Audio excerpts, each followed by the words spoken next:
record upon. All right, thanks. So are we ready for a roll call vote? Or roll call, member roll call. Yes, that one. No, you're right. It's not a vote. We're not voting on who's here. Okay, Judith. Judith Humberg. Actually, I didn't see her today. Oh, I do see her in the, Ah. let me move her over. Okay, awesome. And Louis, sorry. It's, Oh, no worries. Okay, we'll circle back. James Oku. Here. Natalie Sayre. Here. Louis Fagoni is about to get promoted over. I'll circle back. Jonathan Winslow. Here.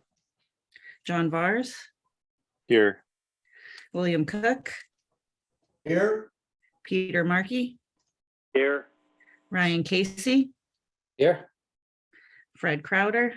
Here. I'm Lauren Silberman and I am here. Natural Resource Conservation Staff Jim Howard. San Mateo County Agricultural Commissioner Corin Whittle. Here. Farm Bureau Executive Director Jess Brown. Here. Yeah. San Mateo County Planning Staff Summer Burleson. Here. UC Co-op Extension Representative Frank McPherson. Here and circling back, Judith Humberg. I am here. Thank you. Thank you. And Louis Fagoni.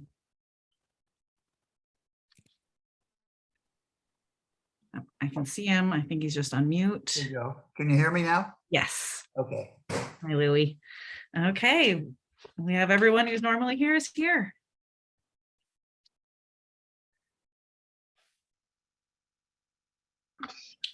All right.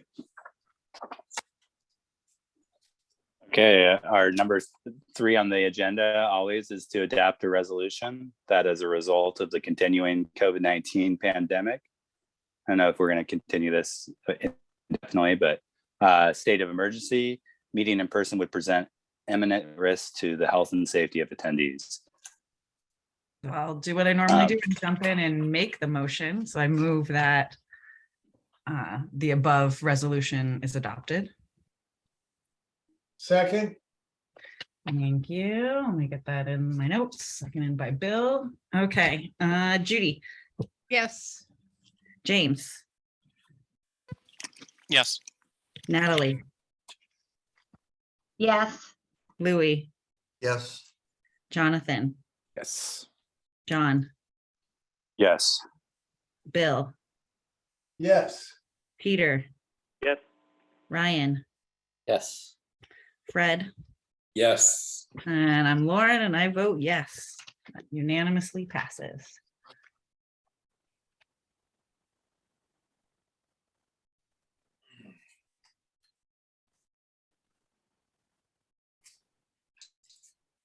All right, number 4, oral communications to allow the public to address the committee on any matter not on the agenda.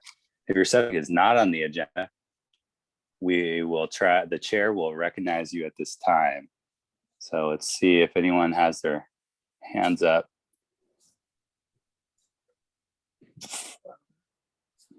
The attendees. Anybody can tell me. Yeah, I don't Doesn't see look any like- so far. And if I remember correctly on phone, is it *9 to raise your hand? Yes. Okay, so if you're not on the app or the screen with the option for the button, you can press *9.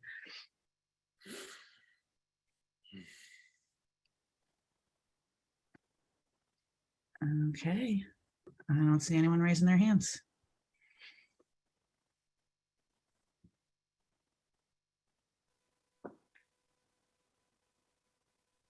All right. Moving quickly through our agenda. Number 5, committee member updates and/or questions to allow members to share news or concerns for items not on the agenda.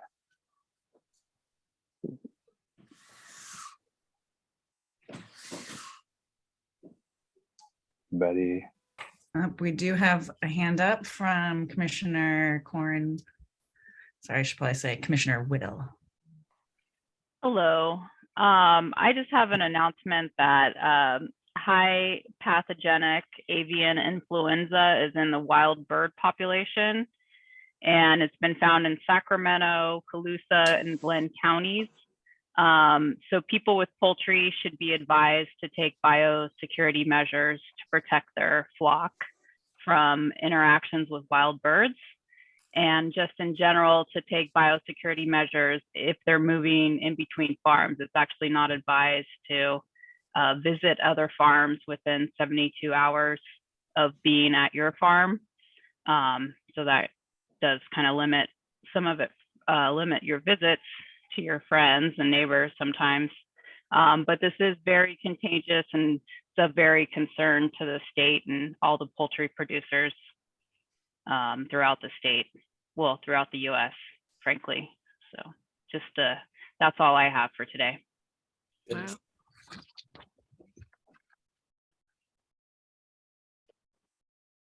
And it looks like Summer and Fred have their hands up, and Louis. Go ahead, All right. Fred and Louis. Yeah, Corin, is there any kind of an announcement going out to the industry? I believe CDFA has sent out an announcement.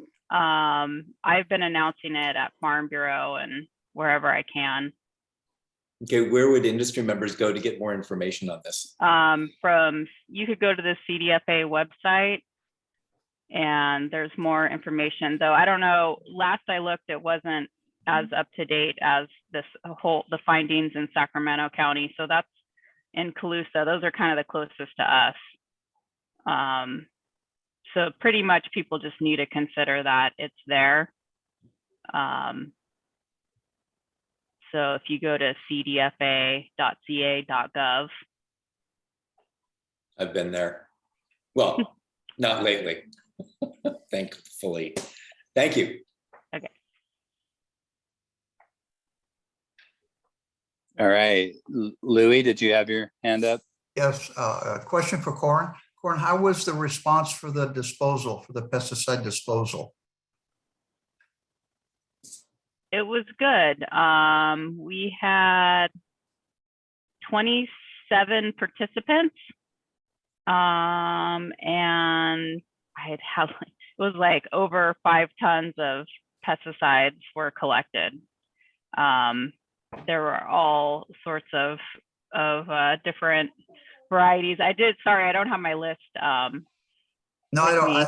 Right at the moment, but yeah, it was well received. I have heard that some people maybe were hesitant to participate, but yeah, there were no problems and it worked out great, I think, for Good. everyone who participated. Good, thank you. That's it. Great. Summer, did you have an announcement? Yes, thank you. I just wanted to throw out to the committee, Mid-Peninsula Regional Open Space District is preparing for their 50th anniversary event on September 10th, Saturday, September 10th, from noon to 5 p.m. At the Johnston House in Half Moon Bay. And they've queried to see if the Agricultural Advisory Committee is interested in participating in that event, either through having a table at the event or as a promotional partner, where I think they have some information and flyers and so forth that they can distribute or pass over to the committee, and the committee can, distribute out to the public. And so just wanted to throw that out there and see, if any committee members have a strong interest in either option or none. County staff could help in that effort, but I think most of the lift, just due to staffing resources and so forth, a lot of the lift is probably going to need to be on on the rest of you guys as the committee members, but we're certainly welcome, here to try to assist in whichever option, if you have a preferred option to being involved in that. So just wanted to get any feedback.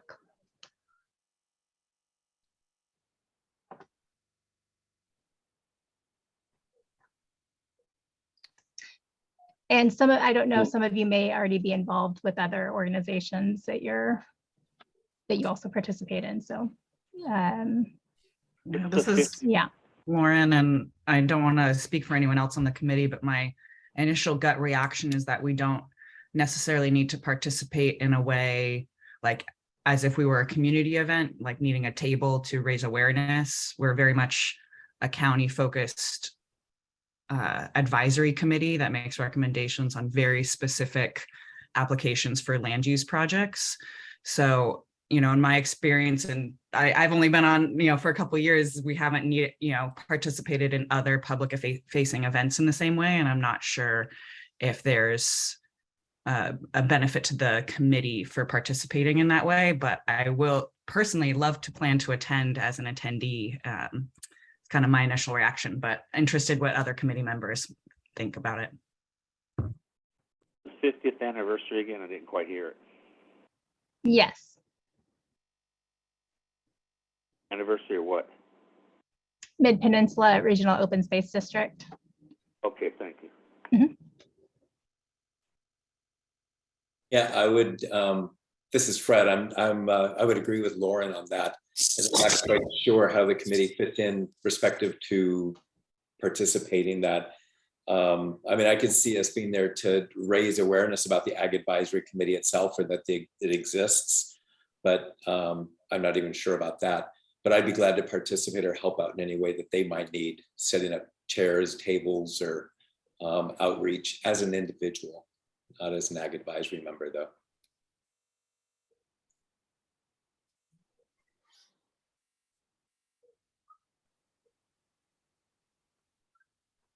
Yeah, I don't have a strong Yeah. opinion about this, but I wonder if it would be construed if we were participating, that the Agricultural Advisory Committee has like a position on Mid-Penn and its activities.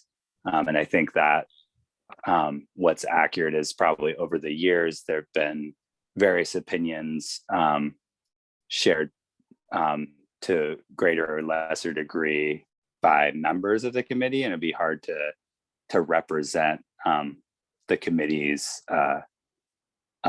position on Mid-Penn activities in a way that was accurate, so simple as like, oh, here's a table at this event. That's my feeling. I don't know if that kind of fits in with what Fred and Lauren were suggesting. I think that's a really great point, John. I wouldn't want our participation in a Mid-Penn event give an undue public opinion that we have a preference on Mid-Penn projects that come before the committee. I think that's a really important point to bring up. Also want to share that Bill has his hand raised. Oh, yeah. Bill? Thank you. Yeah, I agree with what you're saying. I think it's really important that we don't,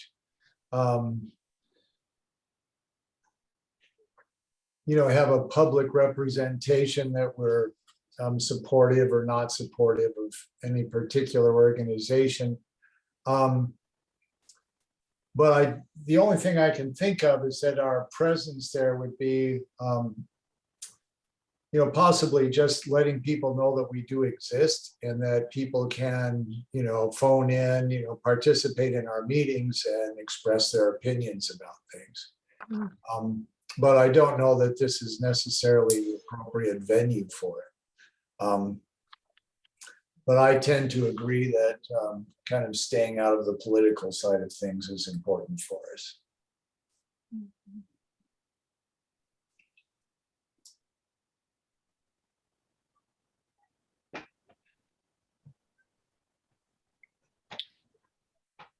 Fred, did you want to have an additional comment? Yeah, I was just going to follow up if anybody else didn't have any other comments. We had a pretty good application process for the last go round on the Ag Advisory Committee. And it seems like but in the past, it's always been difficult to find new members.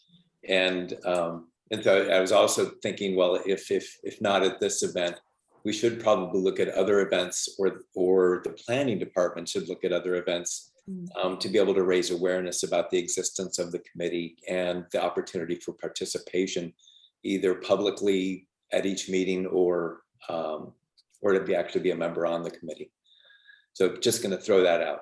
So I don't know if this is the place for anything like that, but just something I was thinking.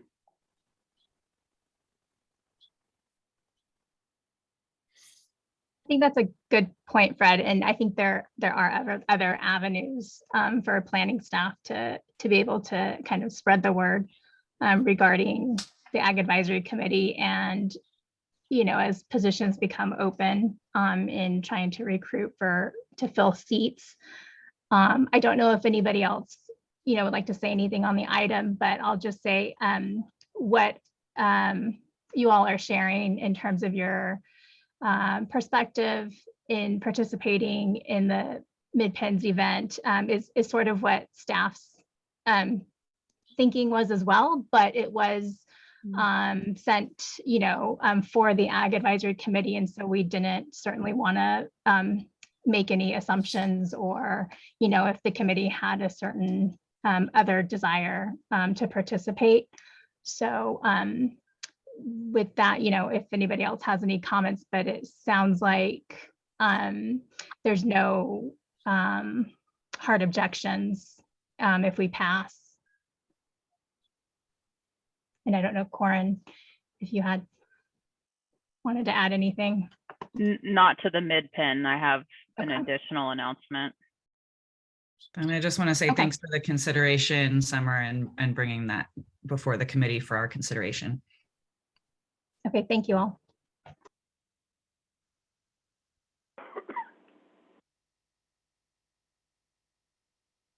Okay, Corin, did you have another comment? Yeah, along those lines though, there is the Farmworker Advisory Committee that's forming. Has anyone heard about that? It's so basically applications are open right now, and they do need an Ag Advisory member on this committee as well. So there is a spot for anyone that is on this committee already can be on the Farmworker Advisory Committee. And so applications are open, and they do close August. It's at the end of the month. I think it's the 28th. I could be wrong though. But if you go to the county's website under the CEO and look up Farm Worker Advisory Committee, you can find the place to apply for that position. And also, if you know any farm workers as well, please encourage them to apply. And there is also an opening for a member of the agricultural industry. I lost my spot, sorry, on the website. But yeah, I just wanted to let this group know about that, because as we're talking about getting membership in our own committee, this one needs members too. What is the Farm Worker Advisory Committee? What is it? So it's a new commission started by the Board of Supervisors just this year. And so it's to look at affairs concerning farm workers.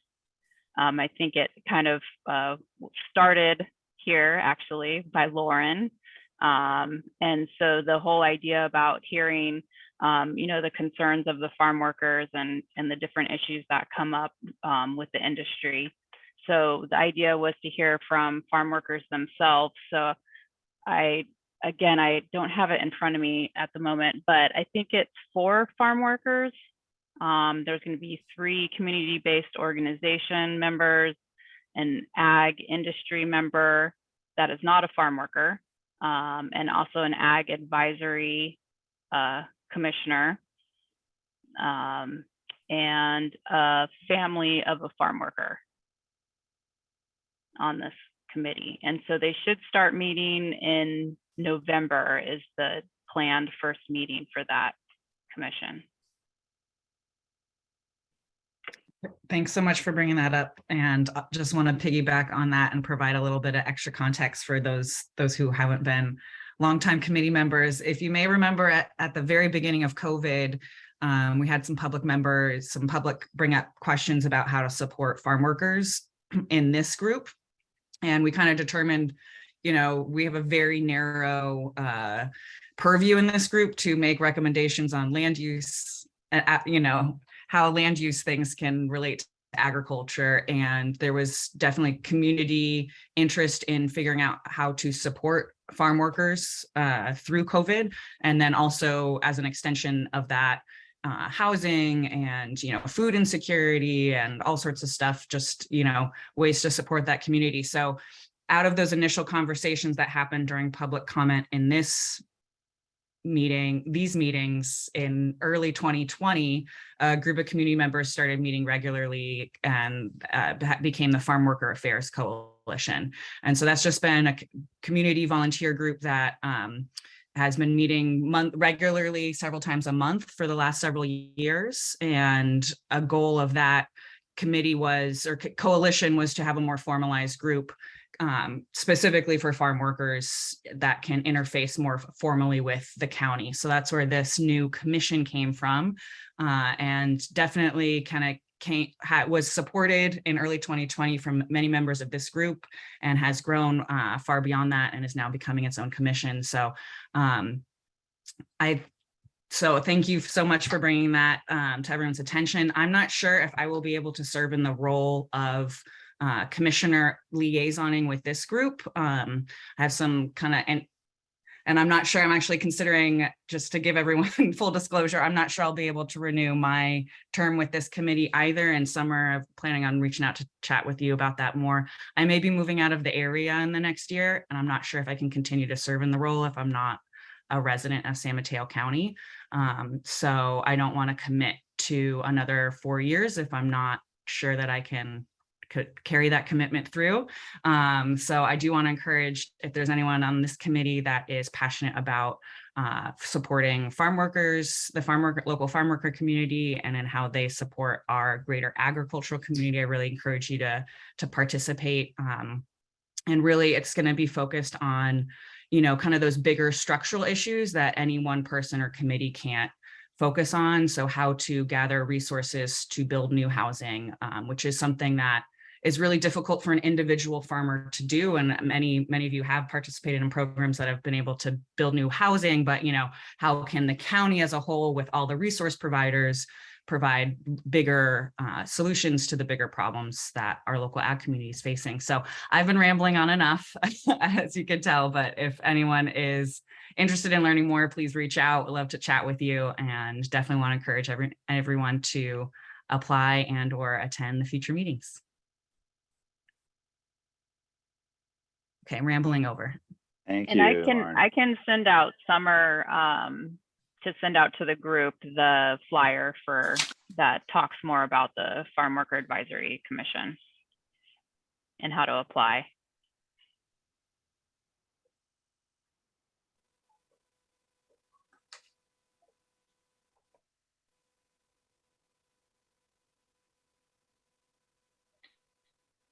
Great. Has her hand up. Oh, hi, Natalie, please. Hi. Hi, can you hear me okay? Can you hear me? Yes. Okay, so Lauren, thank you. Thank you for doing that. That's fantastic. Is there any flyers or something that we can distribute to the farm workers on the different farms, just to let them know? So in case anybody, wants to join who's, in the field, so to speak. First of all, I cannot take credit myself. Thank you for saying that, but it was definitely whole group of community individuals, including Commissioner Whittle and all folks from Puente and Coastside Hope and Alas and all sorts of science, like nonprofits I didn't even know existed here locally, Life Science Cares and the Chan Zuckerberg Initiative. And there's been all sorts of Abundant Grace, all sorts of community leaders here locally that have been participating and making this happen over the last couple of years. And then it just in terms, I'm pretty sure we have some bilingual flyers, I believe, and we'll figure out how to get those out. Yeah, Summer, can I send them to you and then you forward to the group? Yes, Okay. thank you.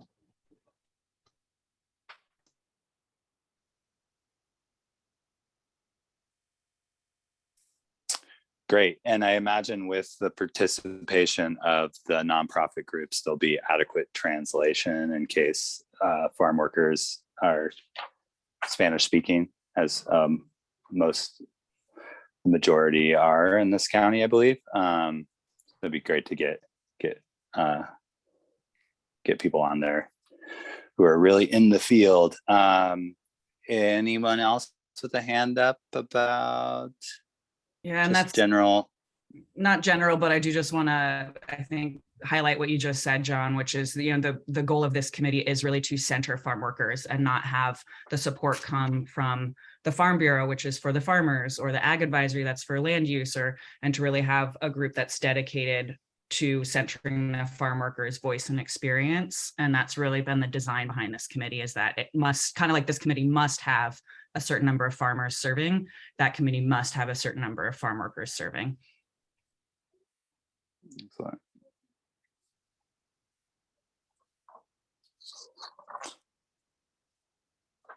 I'm a farm worker. Yes, indeed. But seriously though, if you want to serve in the agricultural business role or the AAC liaison role, we definitely need, experienced, involved, and passionate people like the people on this committee.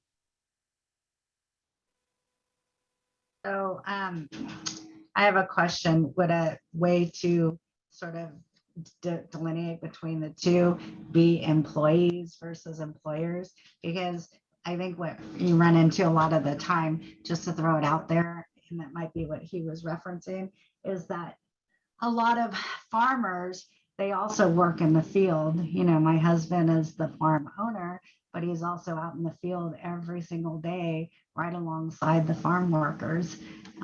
So do you know what I mean?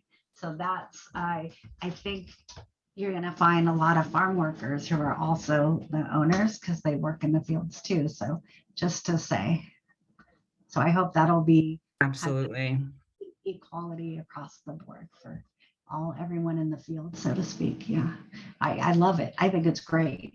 But yeah, just to let you know, you're going to probably have that. makes sense. Thanks. And it looks like Fred has his hand up. Yeah, I was just wondering, is there a need for us to appoint somebody from the committee to represent us, or is there somebody on the committee who's interested, or do we want to think about it and discuss at a later date? That is a great question. I do not have the answer for. Summer, do you have any Well, guidance it does look like the application deadline is Friday, August 26th. So it is coming up and would be due before the next Ag Advisory meeting. So if you did want to go that route, and whoever, if you guys wanted to agree on someone to apply for that position as the Ag Advisory Committee member, we would probably need to do that tonight.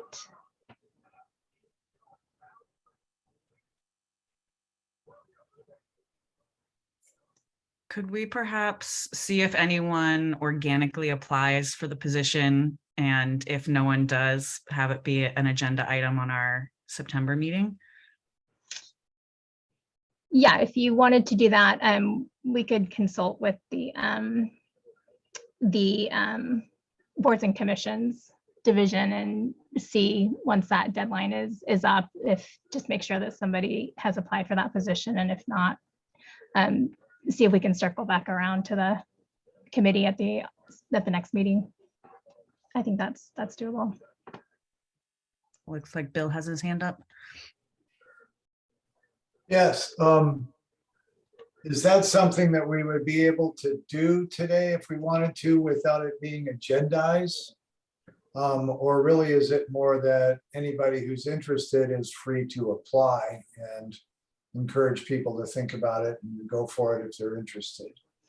It's not a requirement that, the committee come to a consensus on electing somebody to apply. The person would still need to apply, go through the application process. We don't have anything else set up, it looks like, for that member position to be filled other than the general application process. So maybe that's where, Lauren's suggestion of seeing, it's out there, you guys are aware of it.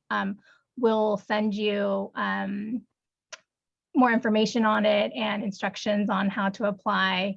And you can also pass it around to others for the other positions that are available for that committee. And, and the committee members can think about it and apply as you think it fits, your interest and level of participation that you would want to be on that, serving on that committee. Right, and the question I'm asking is, can we legally, for lack of a better term, could we take that action of, choosing somebody from our committee without it being an agenda item?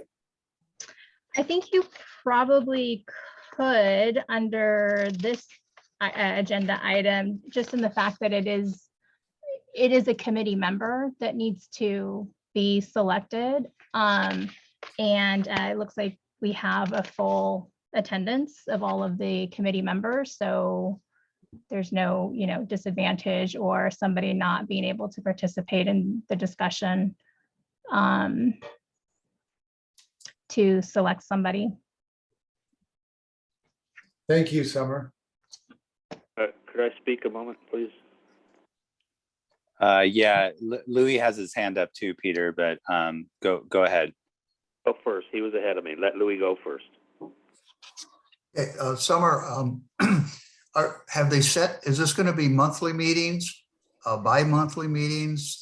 Have they set the time of the day or anything, or and who makes the appointments? Is it the Board of Supervisors?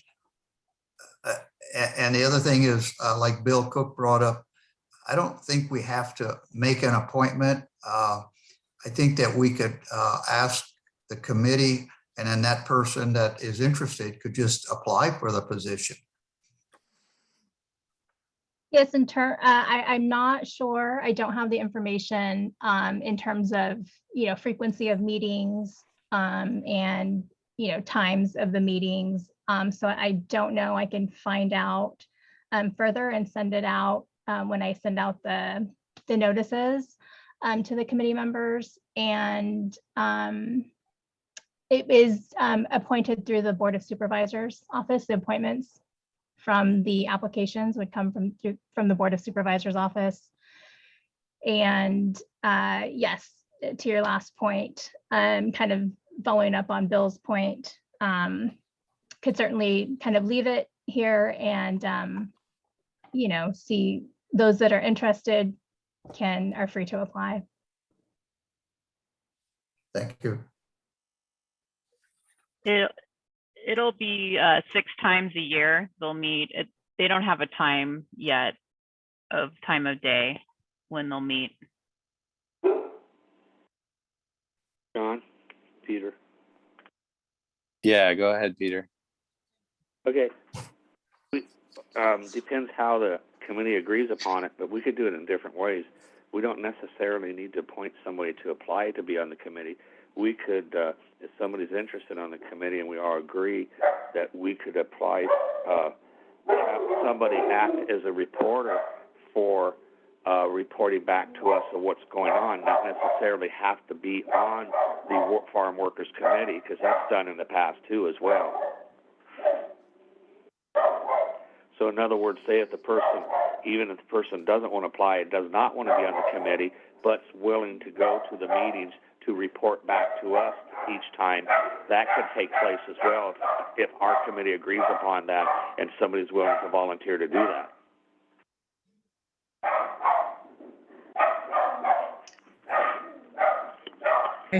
I think, Peter, this is Lauren just jumping in. I think the idea for that role that's being reserved for an AAC member is that exact collaboration that you just outlined.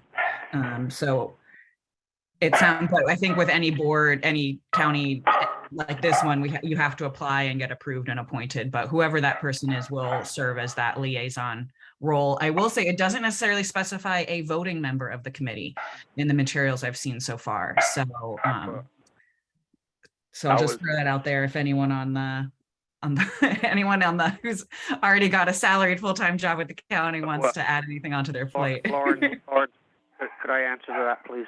Because like on the PMAC, I remember Tim Hudson was, they appointed him not to be on our AAC meeting, committee, or Ag Advisory Committee, but they appointed him to come to our meetings to report back to the PMAC. That's what I was driving at. If we even did something like that, say if nobody got on the committee that's on our committee, we could even have somebody that's like that, exactly what I just said, and the PMAC appointed Tim Hudson when he was on the PMAC to come to all the advisory committees to report back to the PMAC, and he was not on our advisory committee. You could even do something like that as long as the committee agrees to. Did that make sense? Did you understand what I'm saying? Yes, yeah, definitely. Okay, so in other words, you could do something even as that if we want to as well. It's just another option. It's not of instead of. Okay. And whatever I would just, sorry. Go ahead, Peter. No, just whatever makes sense to our committee. In other words, say if somebody in our committee might say, I don't want to be on the workers committee, but I'd be willing to go to every meeting and report back what's going on. We could do something like that if that's how it works out, or the other way. Doesn't matter. In other words, we don't have to be locked into one way. All right, I'm done. Right. Fred and Bill have their hands up. I'll jump in. Yeah. Yeah, it sounds like the way the committee is construed by the Board of Supervisors, or constructed, is that there's a slot for a member of Ag Advisory to be a representative on this committee. And so, and I'm guessing that if we don't fill it immediately, that slot is still going to be available for us to get somebody in there going in the future. So, yeah, I'm guessing it's going to be like this committee. It's like we have all of our members and we're all listed here. And we all represent various elements of the industry and the public. And so I'm guessing that it would be similar for the Farm Worker Advisory Committee.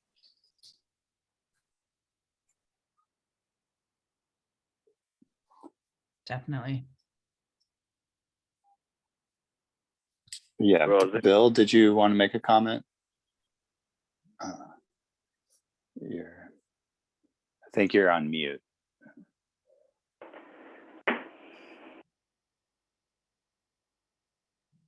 There we go.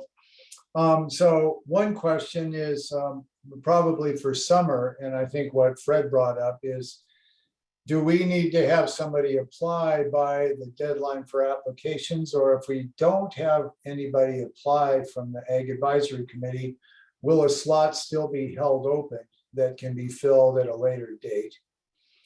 So maybe answer that. And my other question is, do we know if the meetings will be in person or Zoom meetings?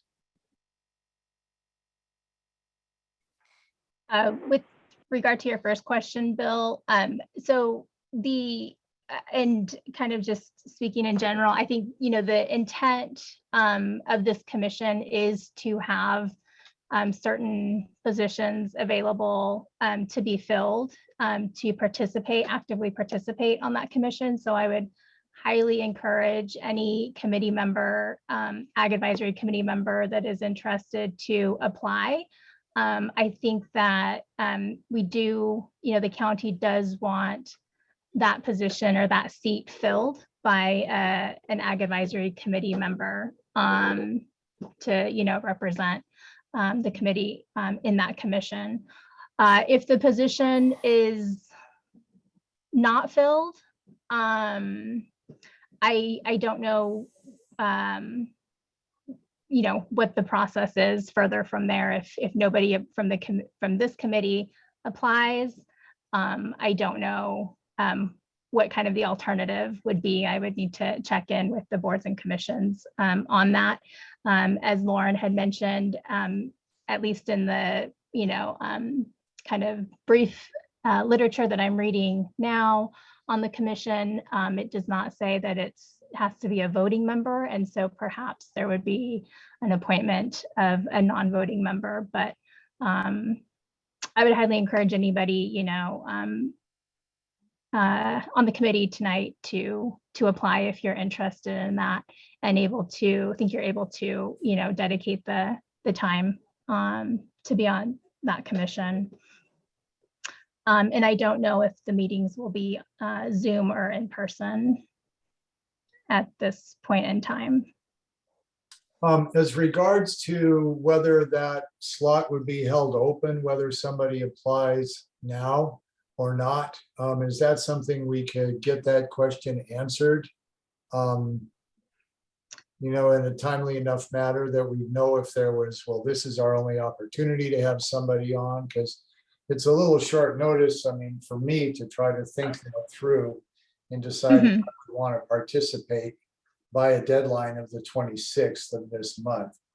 And I would venture that probably a bunch of us have a lot of things going on and would kind of need to think seriously about this before committing, to an important role like that. Sure, it is a dedicated seat or position it's a 10-member commission, it looks like, and it is a dedicated, seat. So if there were no takers from the committee, I think it was adopted as a seat on the commission. It would be potentially unfilled. But I could check further into that and send it out. Could you let us know? Yes. Thank you.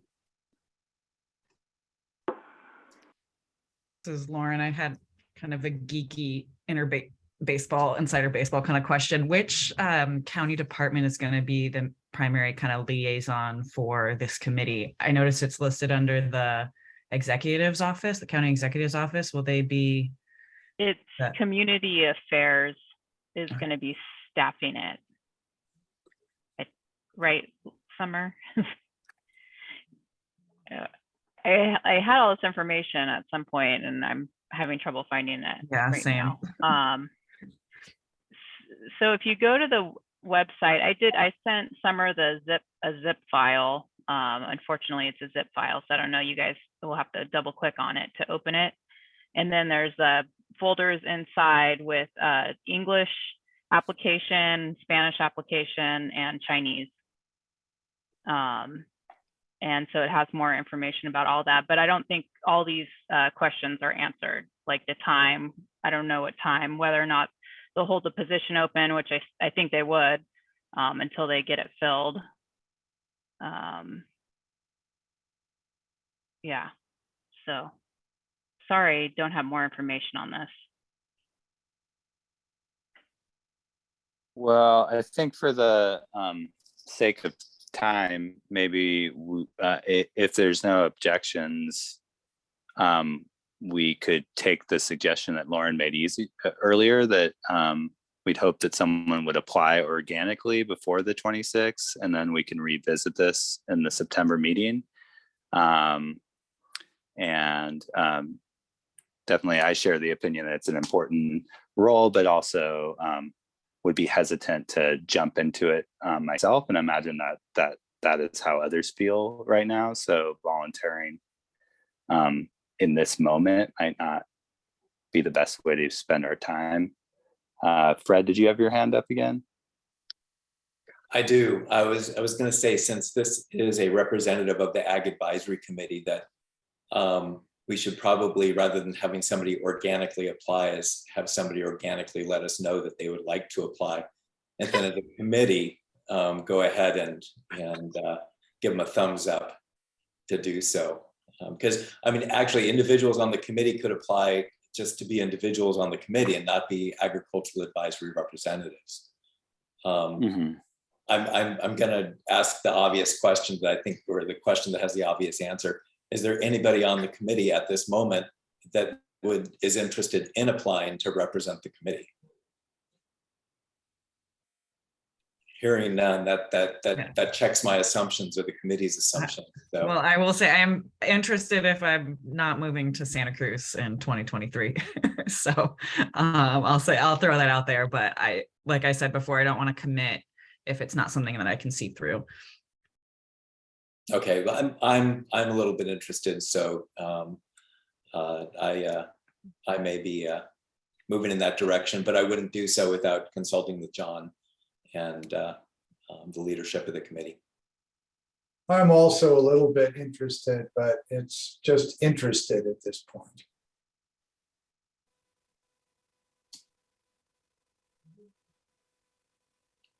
Well, I'm glad there's some interest, and Fred would certainly support your application as our conversations develop further. And with that, I'd recommend we take John's recommendation and move on to the next item. Yeah.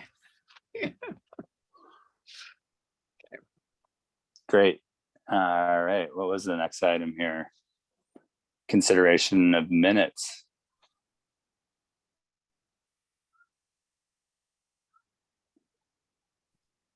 Okay, I'll just jump in and say there's a backlog of minutes, as you guys have learned I do about once a year here. So these ones are the April, May, and July meeting minutes. I skipped June because I did not attend that meeting, and it took Fred up on his offer to help with that one. So Fred and I will work this month on finalizing the June one. So you'll get June and August together next month. This one is April, May, and July. I was wondering what you wanted me for on the June minutes. So I'll be glad to work with you on those, though. Sounds good. I will respond to your email from like 8 days ago after this meeting. Excellent. So should we just take them one at a time? Yeah, we normally have to vote one at a time on them because people will abstain if they didn't attend that meeting, but some people only missed one of the meetings, blah, blah, blah. And I don't like to I will not make the motions on this one since I wrote them. So I'll leave that to other committees. Well, I'll move to approve the April minutes. Lauren, they look fabulous and really appreciate you taking them. So I'll move approval on April minutes. I'll second.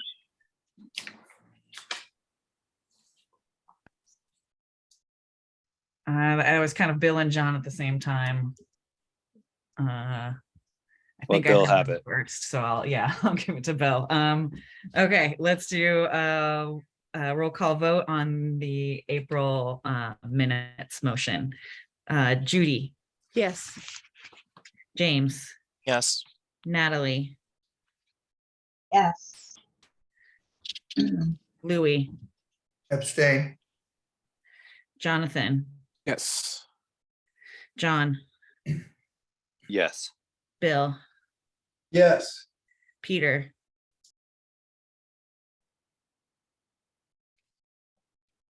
I think, nope, not muted. Peter, do you have a vote on the April minutes? I said yes. Oh, sorry, missed it. Ryan. Yes. Fred. Yes. And I'm Lauren, and I vote yes. Okay, those pass.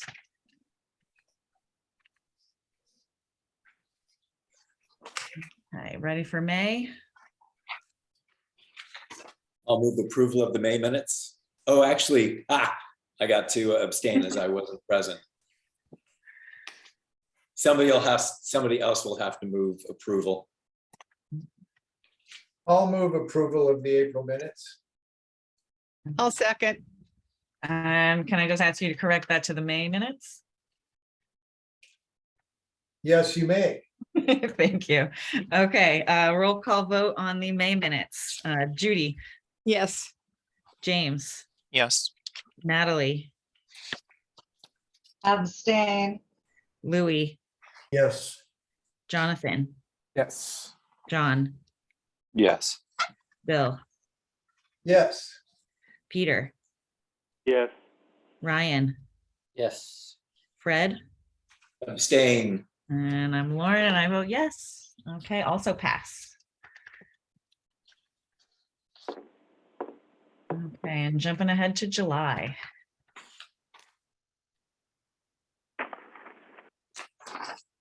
I'll move approval of the July minutes.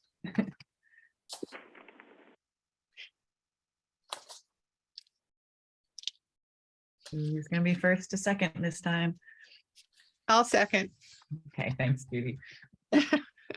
Okay, now I got the July meeting minutes. Judy, Yes. James, Yes. Natalie, Abstain. Louis, Abstain. Jonathan, Yes. John, Yes. Bill, Yes. Peter, Yes. Ryan, Yes. Fred, Yes. and I'm Laura, and I vote yes. Passes. Awesome, thanks, guys. Thank you. No kidding. Excellent minutes. Yeah. I tried to be more specific this time. I added in some more details, so thanks for the feedback, guys. I couldn't even find a typo. I was looking. Yeah, it helps when I don't finish them at like 11 o'clock at night, so, you know.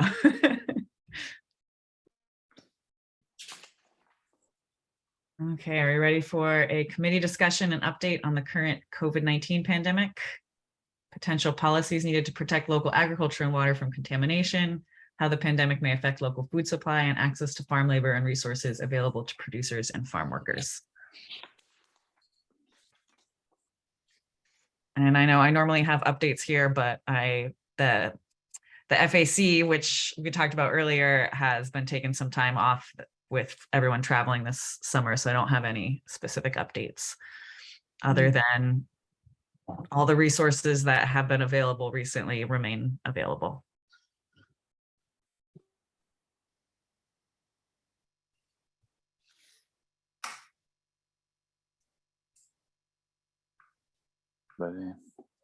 Corin?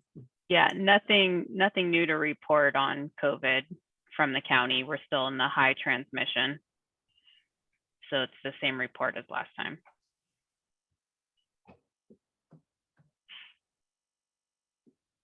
And I guess I kind of have a question for the committee. This has been on our monthly agenda since February or March 2020. And even though we're in kind of another uptick or surge or whatever the current terminology is, we're not having large committee discussions around this in the way that we were, you know, even 6 months ago. Is this something we want to continue to have on our monthly agendas? Is this something we want to move to quarterly? Just kind of wanted to gut check this, since our last couple of months we've just been like same, you know. Yeah, I would think that we would have the opportunity to bring this up in one of the other two the previous the oral communications, both from the public and from members, if it were necessary. So maybe it would be okay to remove it from the monthly agenda, but I'd be open to hearing other opinions. Yeah, same. Now that you mentioned that, that is kind of what's naturally been happening, as we've been discussing it in items not on the agenda, and then getting to this and being like, oh, we already covered it. Well, is it put on the agenda because planning is, and all committees and commissions have it on their agenda? The committee asked to put it on the agenda monthly in like the first, you know, months of in like March 2020 or something, because things were changing frequently, and it stayed on kind of naturally as we went through the, you know, the Delta surge and the Omicron surge and all that kind of stuff. So the committee requested that it be on monthly. It did not come from my memory. Correct me if I'm wrong. Those of us who were around from then, it came from the committee.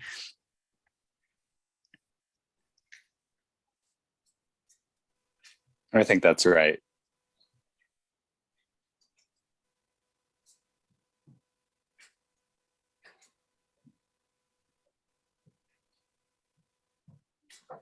I think I would make a motion to remove it from future agendas unless something arises that the committee sees fit to put on regarding COVID-19 for discussion. Given that circumstance, I thought it was on here because planning and the county was requiring that this action be on every agenda for committees, boards, and everybody else. That not being the case. We're just overachievers over here. So if that is your motion, I would second it, Fred. I went from my motion to discussion. Yeah, exactly. Yeah. What I have is that you made a motion to remove from future agendas unless situation arises where committee sees fit to add it back to the agenda, which is Exactly. lovely and vague. Okay, well, since I captured that accurately, I will second that motion. Are we up for a vote? Is there any additional discussion Yes, thank you. on the part of the committee?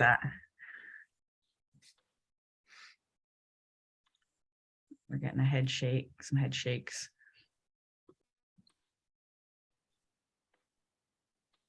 James has his hand up. James has his hand up. I guess I would prefer to still be having them via Zoom. My father has gotten COVID twice in the past 2 months or so. So I'm just a little bit more hesitant of going out still. Oh, and just, I think that's a really important point you brought up. Just to clarify, this is just removing the COVID check-in item from our monthly agendas. It does not change how we are meeting or interacting as a committee. Just if this is a separate agenda item or if this is covered in the items not on the agenda kind of bucket. Okay, that's fine then. Great.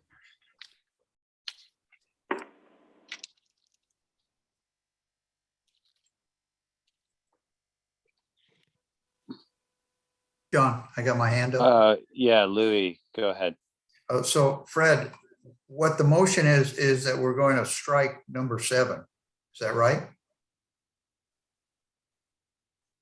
Yes, it's Okay. taking out number Okay. 7 from monthly agendas that we've had for like the last 2.5 years. Okay, that's it. I'm paging back through the agenda to find item number 7. So yes, that would be the case. Okay. I don't quite understand. What are we going to be voting on? If we're removing, I'm sorry, go ahead, John.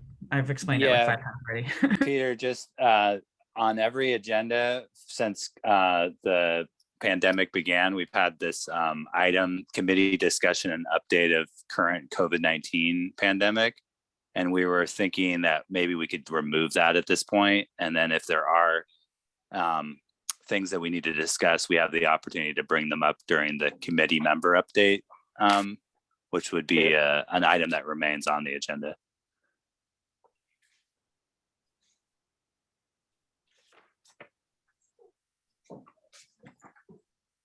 Does that make sense? Yes. Yeah, okay.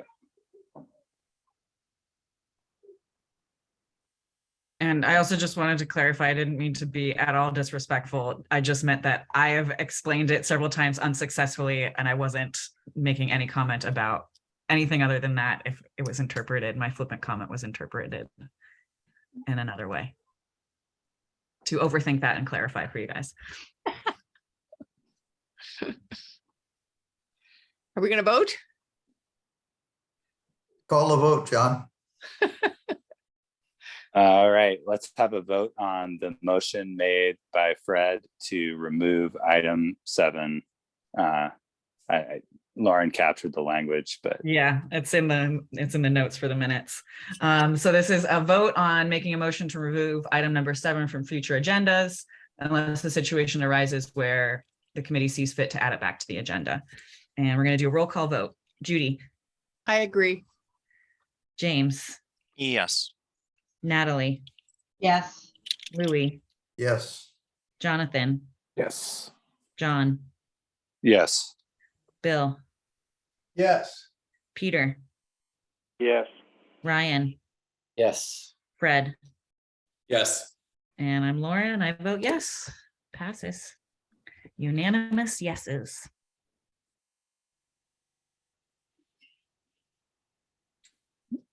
All right, then item number 8 is one that's been on our agenda for a long time as well. Not sure if we want to keep it on there, but Adria as often attends and has an update, committee discussion and update of next action steps for market development for San Mateo County's agricultural production and potential. I see Adria's hand is up. The committee recognizes you now. Thanks, John. I don't have an update beyond what I shared last month.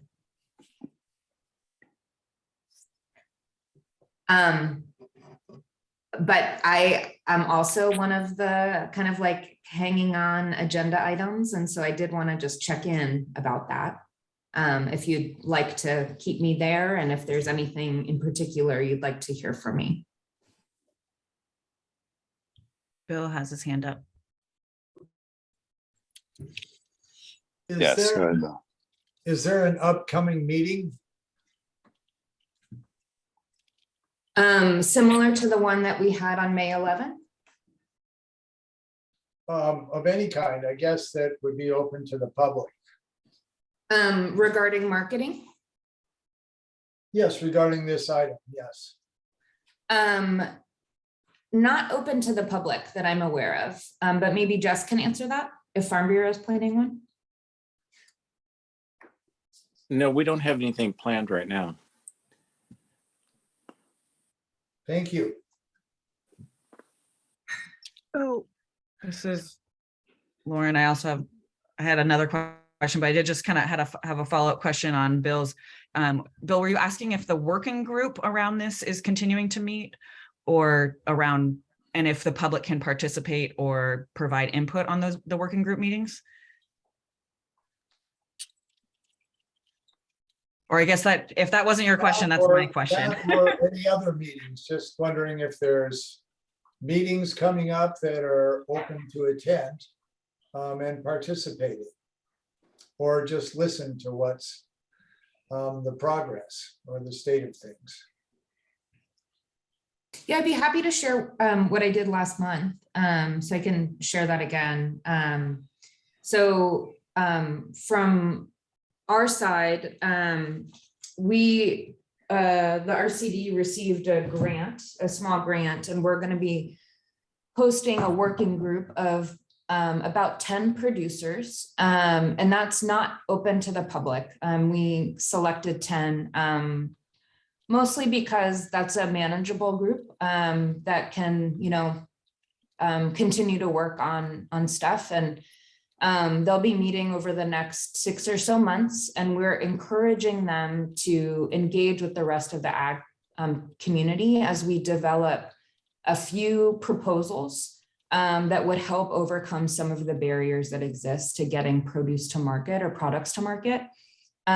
We haven't had the first meeting yet, but as those develop, I'll definitely report back. And then the intent is that those proposals can go to the broader community for feedback and participation. So if someone has a particular idea around something, maybe we will bring it to the larger community, and maybe 10 more producers want to participate in that project or something like that. So that's what I've been working on. I just don't have an update beyond what I shared last month. But hopefully that first meeting will happen in the next month. And by next meeting, I'll have something more to say. Great. And I saw Judy was both raising her hand physically and then. yeah. And then I found the hand, right? So. Yeah, actually, Audrey, I think just answered my question that I was going to ask, because I did follow up. I had told Jess that I had contacted Paige and some other folks I knew at KTA, and they put me in touch with James Nakahara. And he actually told me about, I think he told me about the same series of meetings that were planned that Audrey just described. That's right. I've been working with him on that. Yeah, which I was really excited to hear about. Because it sounded like you all were, because I think I gave him a couple of, like the original farmers market in LA, I found on the website, that's been there for like 20 years or 30 years, that has kind of a combination of things, much like Oxbow and Napa. And I don't know, it's just, examples of what else is out there in other communities that are meeting needs in the local ag community for both wholesale distribution, aggregation, as well as some retail. And so it sounded like I was just really excited to hear that you all were getting together in that way and pulling people to get their input and really begin to focus on that. So I'll look forward to hearing more about it, Audrey. That's cool. Great. And I'll just clarify, maybe I wasn't clear about this enough last month, but this is separate than the Bay Cities conversation, which is being pursued by Farm Bureau. So they're continuing to meet about that, and Jess can share about that. And so we don't know what ideas are going to come out of this working group, but it is very likely not going to be just because of scale. And because the Farm Bureau is already working on the Bay Cities, but smaller things like maybe a shared truck, to reduce or to increase efficiencies, stuff like that. I think anything is great. I mean, it's like, I think all options should be explored. So that's wonderful.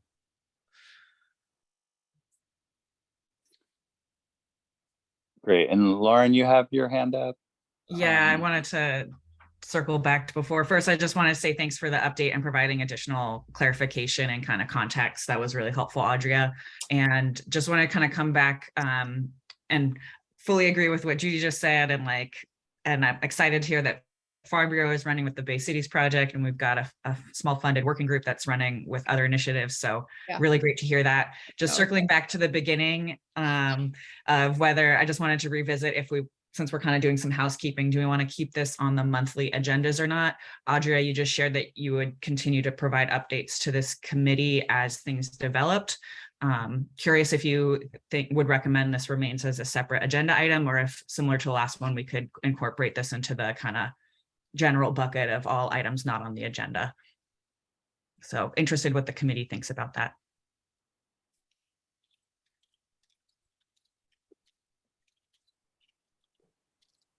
Yeah, I guess my only reaction is I would hate to lose it in the kerfuffle of things, which can sometimes happen if it's not on the agenda, but I totally understand trying to streamline the agenda is also a good idea. So. And I'll just say my intent is always to come to Ag Advisory Committee as much as I am able. And if I have updates, I will share updates. I don't care either way if it remains an agenda item. I was just kind of curious since you just had that previous discussion too.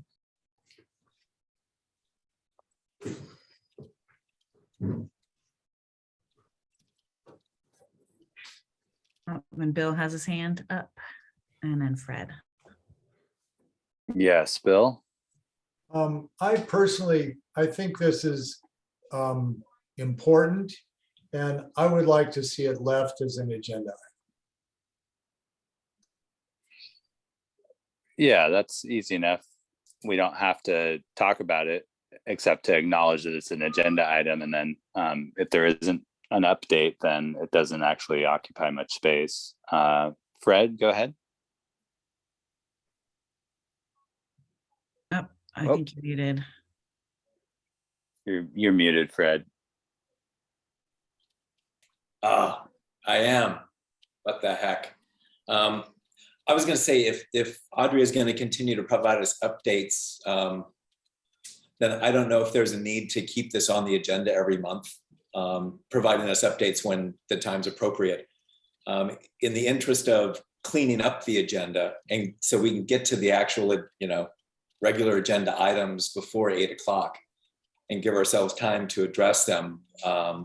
I would say either remove it from the agenda or let's have some discipline on these things and just move through them if there isn't anything to really report. Right. Okay, then I think in the interest of time and in taking both those last comments in consideration, let's move forward, not take a vote, not have a whole discussion on it, on whether this stays or not, since we just did a lot of housekeeping and it's already 8:15. And if committee members feel really strongly about removing it from the agenda next month, we can revisit it then. And then that would keep it on the agenda for Judy and Bill's taking their recent comments into consideration. Excellent. Item 9, committee development director's report. And I noticed there were quite a few items on this.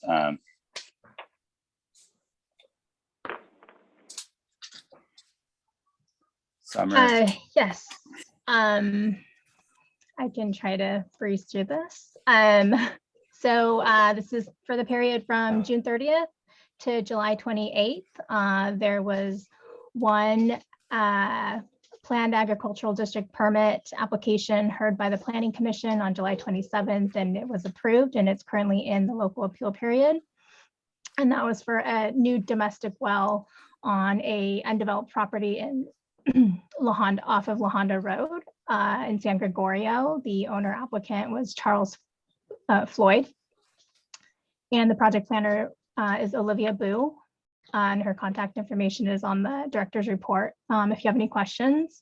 In terms of new applications, there was a PAD and CDP application for some test wells on a vacant property west of Cabrillo Highway in Pescadero. Owners Golnick Trust, applicant Carrie Burke.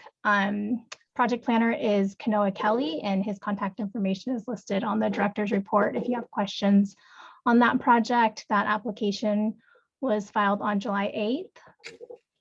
There are 2 coastal development permits that were applied for and are at different statuses. One was applied for on July 5th, and it's a CDX and grading permit for a pickleball court to be constructed in accessory to a single family residence on a property at 4100 Cabrillo Highway in Pescadero.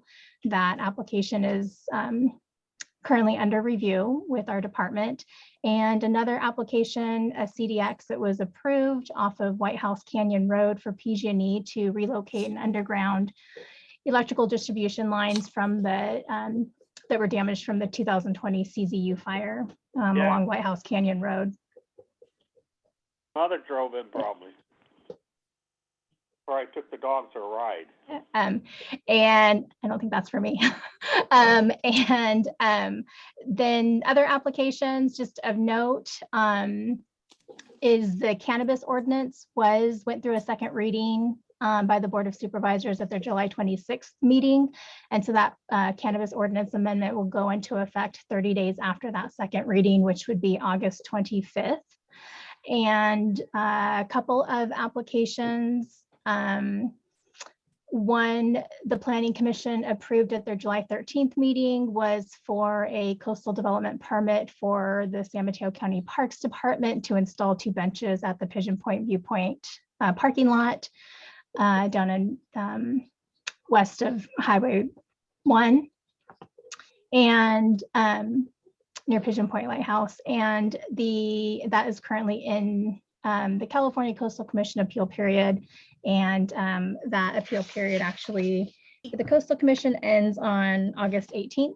I go outside, don't you, huh? And then an application submitted for a coastal development permit on July 21st to abandon 2 non-active oil wells off of La Honda Road in San Gregorio. Owner applicant Maria Peterson and Timothy McMillan.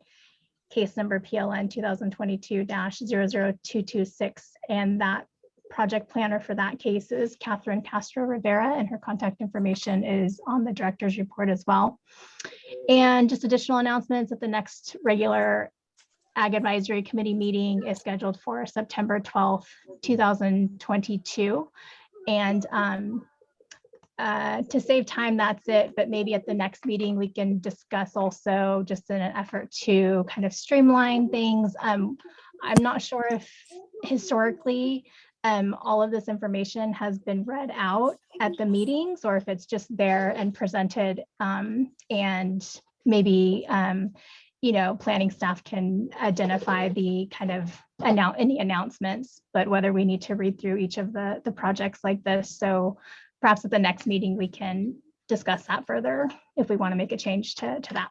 But that's it for the director's report. Thank you, Summer. Thanks.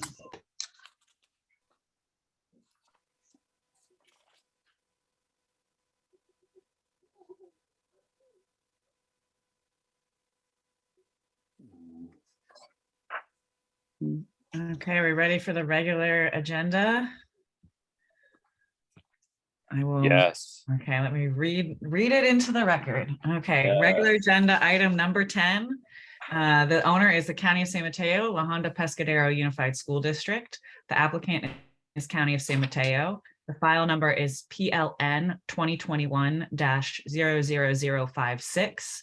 The location is County Fire Station number 59, located at 1200 Pescadero Creek Road, replacement County Fire Station number 59, and La Honda Pescadero Middle/High School, located at 330 Butano Cutoff. Assessor's parcel number is 086-150-050 and 087-053-010 respectively. And this is for consideration of a local coastal program amendment to facilitate the future construction of a replacement fire station, County Fire Station number 59, an extension of CSA 11 to serve the fire station and Pescadero Middle High School, located at 350 to 360 Butano Cutoff. This item is continued from the June 13th, 2022 AAC meeting to allow time for planning staff to respond to questions and gather additional requested information. Please direct questions to Michael Schaller, Senior Planner at mschaller@smcgov.org. And I believe Mr. Schaller is with us today to provide a brief presentation. Yes, hi there. So as you're all aware, of course, Melissa Ross was previously handling this project, but she's left the county. And Sophie Mintier, the interim assistant community development director, has also been working on this project. And I'll be stepping in, or I am stepping in to take over Melissa's role. I have to admit that I'm coming into this a little bit at the 11th hour here. So I'm, if I don't have answers to any of your questions, I apologize. I kind of been thrown into the fire, so to speak. But it's my understanding at the last, at the June meeting, that there were some questions that from the committee, and Sophie prepared a memo which was forwarded on to the committee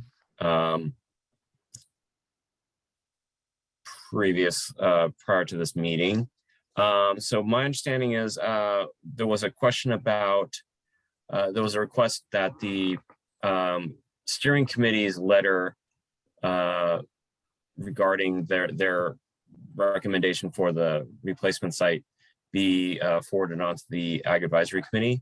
And so that was included as attachment 1 of your, or attachment A, I should say, of your staff report packet, or memo packet, I should say.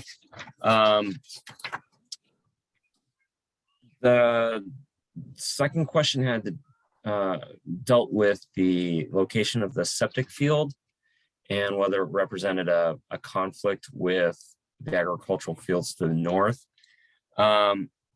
Greg Smith from the County Environmental Health Department provided some input regarding this. And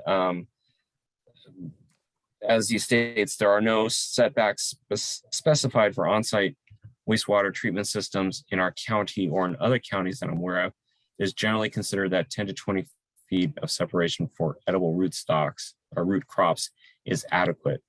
And in this case, the outer bounds of the proposed effluent distribution trenches are approximately 20 feet from the existing agricultural area to the north, where they have been growing rosemary for as long as I can remember.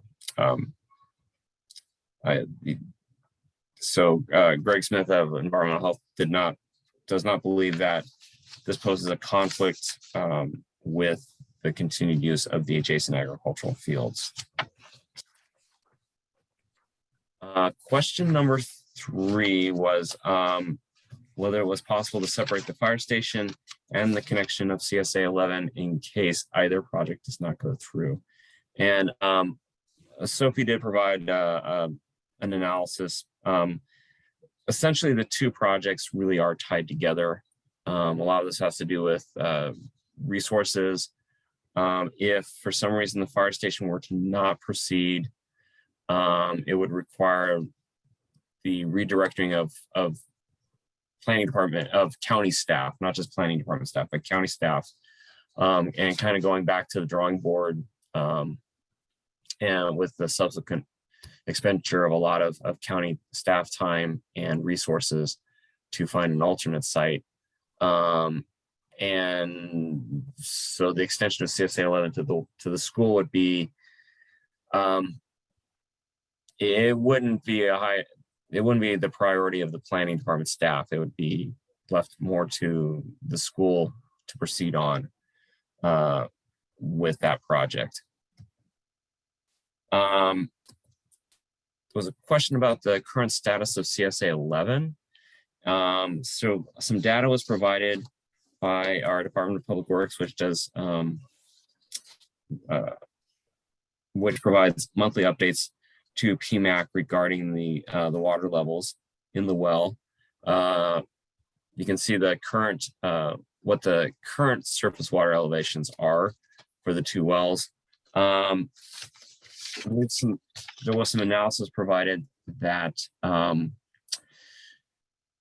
while of course the connection of the school and the new fire station will increase demand upon the production from the two wells, it is within the norms, or it's within the bounds of what is estimated that the wells can yield, and will not significantly diminish the timeline for when the wells, if the wells eventually will go dry, which is still 30 to 40 years. Let's see, so question number 5 was provide a list of the major and minor incidents that station number 59 responds to, and that was provided as included as attachment C of your report. And then the final question, as I understand it, was how much prime ag land is in the Pescado community? So there was that information was provided as attachment D. There's a total of 3,894 acres of prime ag land within the Pescado region, as you can see here. And I think that's pretty much covers the 6 questions that at least were relayed to staff at the June meeting. Are there any questions I can answer?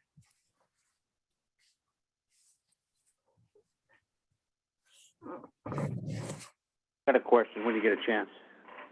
Sure.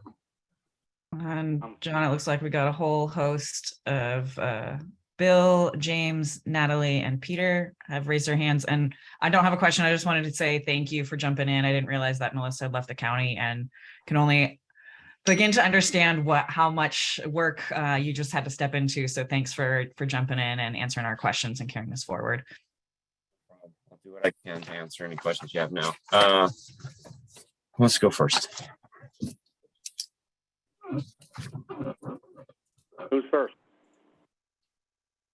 I will. Okay. Okay, go ahead, Bill. Thank you, Mike. I have a few questions. And maybe first, just a little background on me. I used to live for about a decade right where the water crosses the road in Pescado, where the flooding has been. And I spent years and put together a report on the origins of that flooding, how it developed over the decades, and recommendations as to what to do to mitigate that flooding and restore that area. And the RCD basically implemented the recommendations that I put in that report. So this is something that is near and dear to me, that I've spent hundreds, probably thousands of hours on. So I have a few questions here. First one is at the high school site. There's a lot of groundwater there. Has it been looked at as far as any test wells or anything to see if just water directly at the site could be provided and treated to drinking water standards? And I don't know if we want to go one question at a time and have you talk, or maybe we just read these into the record and you could take your time and research them and get back to us. Whatever is best for you guys, I'm open to. But that's my first one. The next one is, we have the depth of the water level in the 2 CSA 11 wells. My question is, how deep are those wells? Because they sit up on top of the bluffs there above Butano Creek in that floodplain. And I used to have groundwater at about 8 inches at my house there. And I also was told by neighbors that back in the droughts, when the other wells had gone dry, and that that they had put a well in at our property there and ran a I think it was a 400 horsepower motor to just supply water to the entire agricultural area during that time. So I think that there's probably an unlimited amount of water in that area, according to all the investigations I've read. Then one of the key factors about moving the fire station was that that fire station was built on, I believe it's 14 feet of fill, and that Bean Hollow Road and Pescadero Road had been raised higher and higher till they blocked the natural flow of the water through that floodway. I mean, not even just the floodplain, but the floodway. So one of the main advantages, in my opinion, of moving the fire station is to remove all the infrastructure from there and get that restored back to the natural hydrology that it was. Say going back to the early 1900s, maybe. I mean, we have accurate maps in 1854 of what that area was, and we brought in the fellow who is the head of the state, I don't know, Bureau of Dams or something like that. And he took a look at the area and said that's the key factor for the flooding of Pescadero Road, was the blockage of that section of the floodway. So for me, that's like a critical aspect of this. If the fire station is going to be moved, that floodway be restored. And I think another aspect of that is that the restoration of the channel of Butano Creek that was completed, I don't know, a year or two ago, really has probably reduced the flooding down to, at the most, maybe once every 2 years, and for a very brief period of time in almost all cases. The major flooding that happens in Pescadero is, I think it was in the 1952, I think 84, and then 98, where when there was prolonged and serious flooding in that area. And in that case, Pescadero Creek flooded as well. It wasn't kind of what's been called nuisance flooding of the road, but it was the entire valley basically went underwater at those times.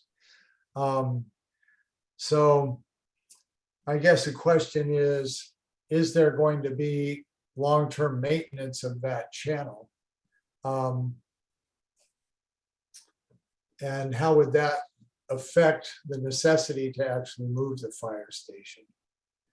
I probably have a couple other questions and comments, but that's enough time spent by me right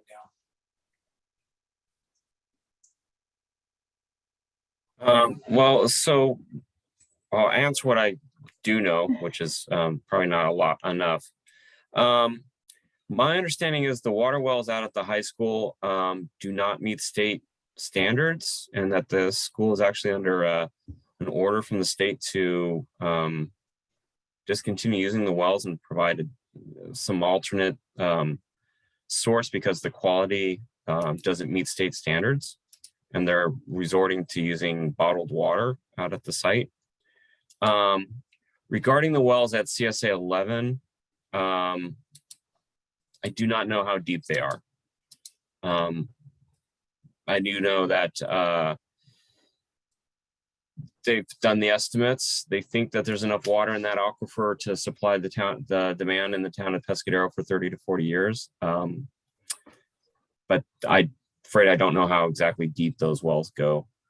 Regarding the long-term maintenance plans for the creek channel through Pescado State Park, I'm afraid I don't know what those plans are. That's state park land. One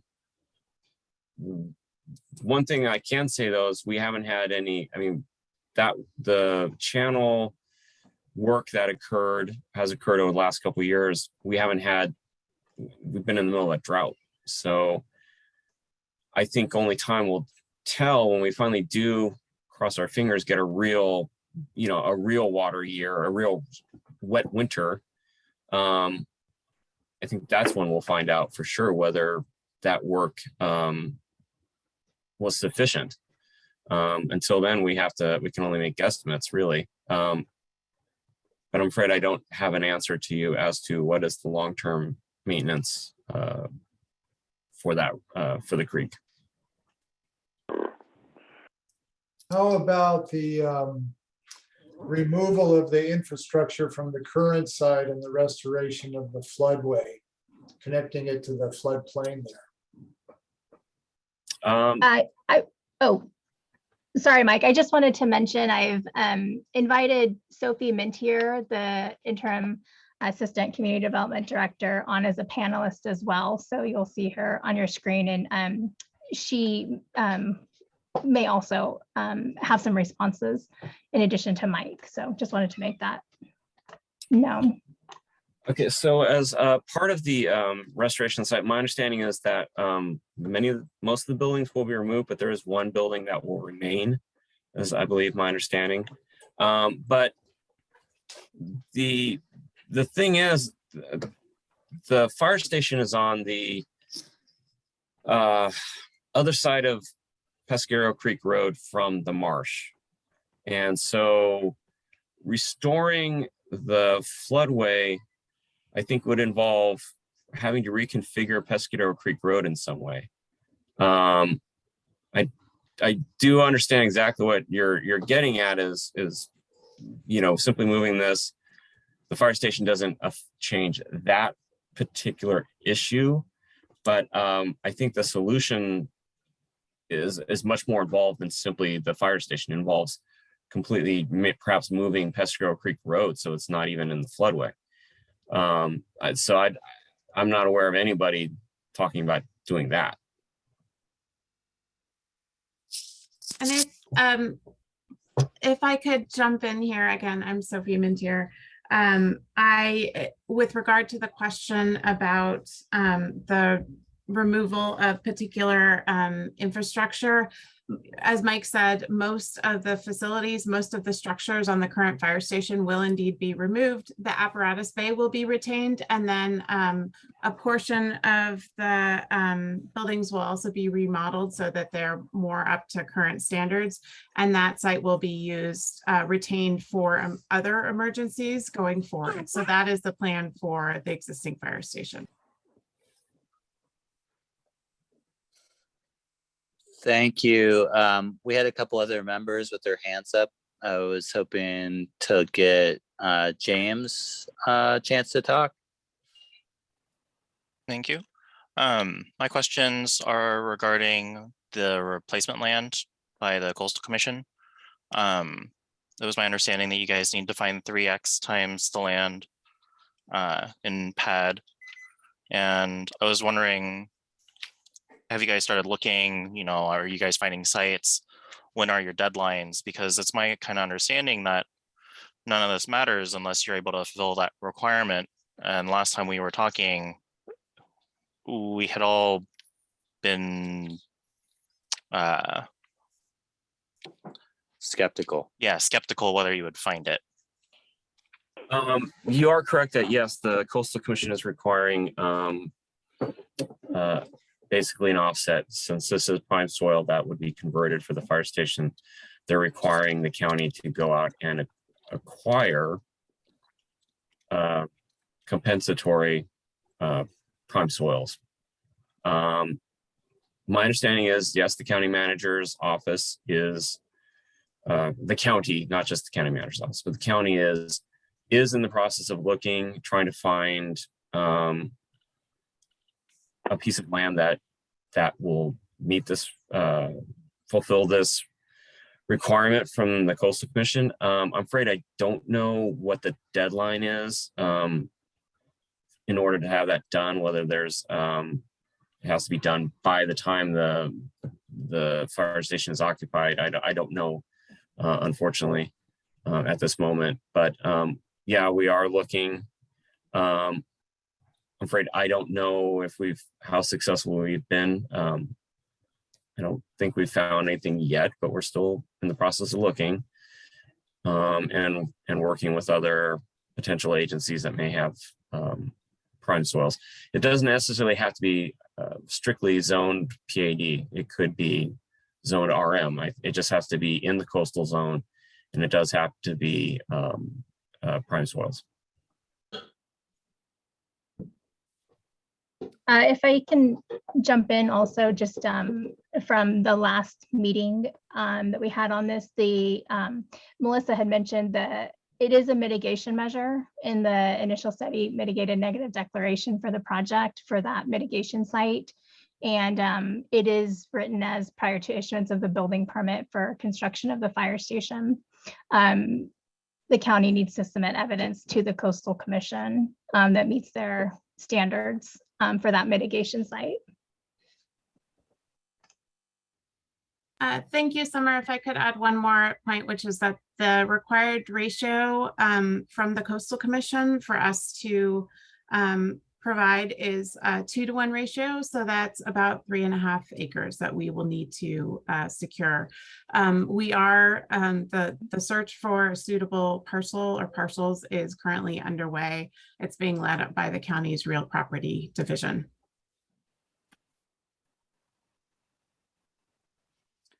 Natalie had her hand up before Louis just put his hand up. Natalie, did you want to make a comment or provide a question? Before you go, Natalie, John, I just want to remind you that Peter also asked to share earlier.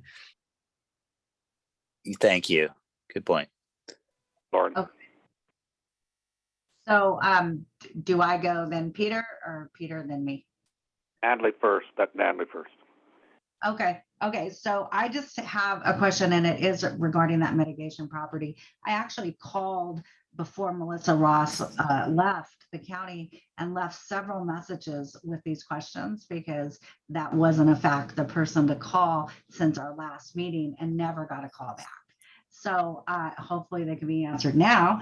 And my question is, regarding the prime soil, well, I think that the gentleman speaking before actually just answered the first part of it, but let me be sure, and then I'll move into the second part. The first part of it was, does that mitigation property have to be prime soil as well as zoned PAD or RMZ, or is it only one or the other? In other words, if it's PAD but it's not prime ag land, so what does it have to be both? That's my first question. If you could confirm, I think the way that he said it, it does, but I might have not heard that correctly. And then the second one is when you look at the, and by the way, thank you for putting out the acreage of prime ag land and putting it out like this, because I was the one who asked for that and it's done so well. I really appreciate it. Thank you. So the second question is, with the different classifications of prime soil, what classification of prime soil is the site, the prospective site for the high school in terms of these 1, 2, and 3? And does the mitigation property have to be the same classification, or does it just have to be prime soil as long as it fits into one of these 3 classifications? And that's my 2 questions. Thank you. I'll take a try here. So my understanding is that it has it can be it has to be prime. It can be in PAD or RMCZ. Doesn't have to be specifically in the PAD. And then in terms of it can, my understanding at least is that it can be any of the 3 classes as long as, because those are all considered prime soils. So the mitigation measure, and I think the input we got from the Coastal Commission regarding that, when that particular mitigation measure, when the environmental document was being prepared, I don't believe they gave us any specifics that it had to be class 1 versus for class 1, or class 2 for class 2. It just prime is prime, and the definition of prime encompasses class 1, 2, and I believe 3. Okay. So it gives us some flexibility at least to be able to try to find, a replacement piece of land. Okay. Does it have to be, what is the class of the prospective site? I don't think It's we've identified one yet. No, the existing site is class 1, grade 1, class 1. Existing, okay. Yeah. So that's. I'm sorry, not of the existing, of the future fire station site is class 1, grade 1. Yes. That's my asking. Yes. That's what I'm asking. Thank you. Okay, so that's grade 1, class 1, and that would be the blue. Is that correct? Because I always thought that the yellow was the higher level of prime soil, but that's incorrect. It's the blue. Okay, so it's the blue. It's grade 1, class 1. Okay, and it doesn't have to match class for class as long as it's prime soil. Okay, okay, all right, thank you. That was very helpful. Thank you. Okay, Fred. Peter.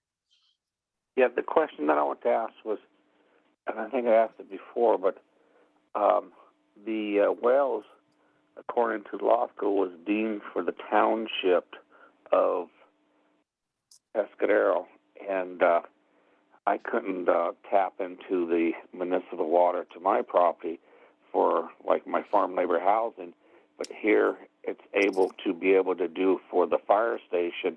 I don't understand how that became where it was deemed for the township of Pescado only. And so if they are made adjustments for the fire station, why can't like somebody like me tap into it where my property is right adjacent to the water? I'm afraid I'm not familiar with when those wells were, when CSA 11 was created. I'm afraid I don't know, the restrictions about what lands were allowed to have access to that water.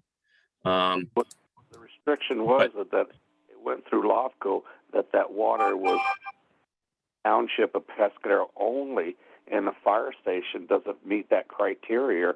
And if it's able to do so, I should be allowed to. And I don't know how this is able to occur under under the guidelines that they set forth of that water. So I would say it hasn't occurred yet. It's not, none of this is a proposal. So How are you going to change the zoning so the fire station could get potable water? So there are a number of steps that will need to occur in order to provide CSA 11 water to both the high school and the future fire station. As you are noting about the LAFCO process, part of what needs to occur is an annexation of the high school site to CSA 11 through LAFCO. And then in addition to that, part of the reason we are taking this project through this committee is that we will also need to amend the LCP through 5 different changes to specifically allow for CSA 11 to serve the fires, to serve essential community functions, which include the high school and the fire station site. The plans for the annexation are only annexing the future, the high school site where the future fire station will be located. So the annexation does not include the extension of the water line. It just includes that site as kind of an island to the boundaries of CSA 11. And the project that we are putting forth restricts or prevents any additional connections to CSA 11 because of water concerns to these 2 essential community services.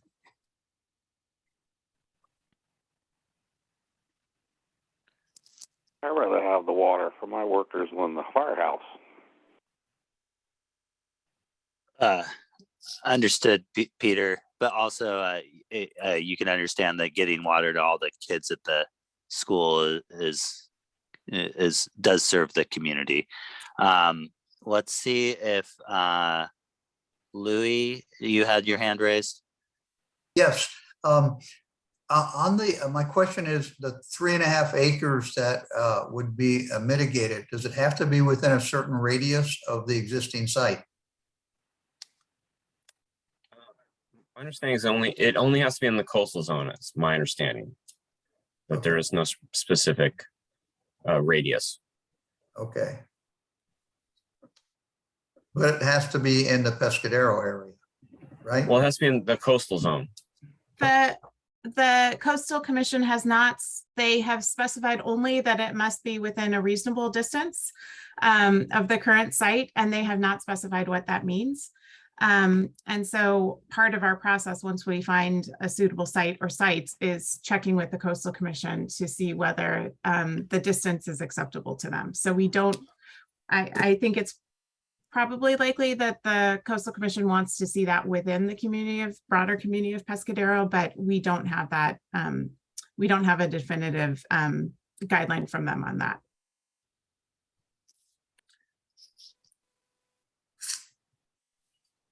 Thank you. Thanks. I had a question or a clarification, a request for clarification. I believe that the request to have information about the number of calls was to get a sense for which direction those calls were taking place. And it seems like this is just a total number because there had been the observation made that perhaps the current location of the fire station is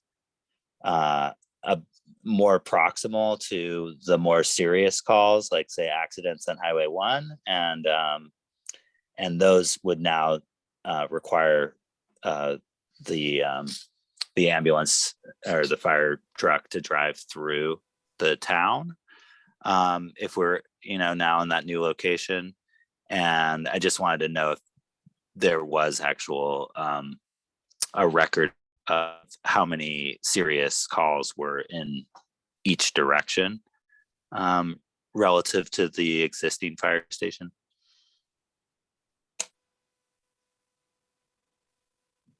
If I may, to Mike or Sophie, with regards to that comment from John, I believe previously, Melissa, my understanding is that the existing fire station location is still going to be in operation for critical services. So there would still be, the responses could still come from that existing fire station.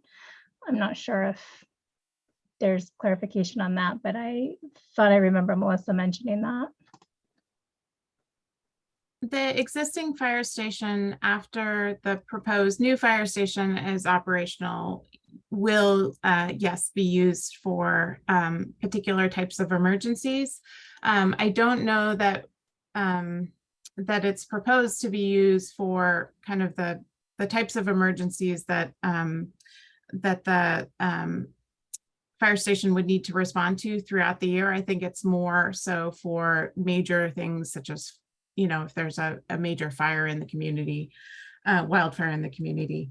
But yes, the idea for retaining a portion of the existing station is so that it can, we do have an additional site from which to dispatch trucks in an emergency.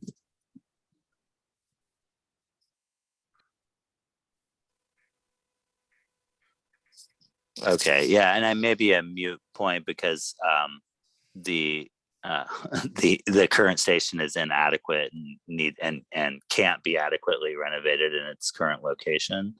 But that had been a concern, is that its location may be superior in terms of its capacity to respond to serious incidents. So this list of 800 calls, not knowing where, you know, which direction, whether they're west or east, doesn't give us any insight on that.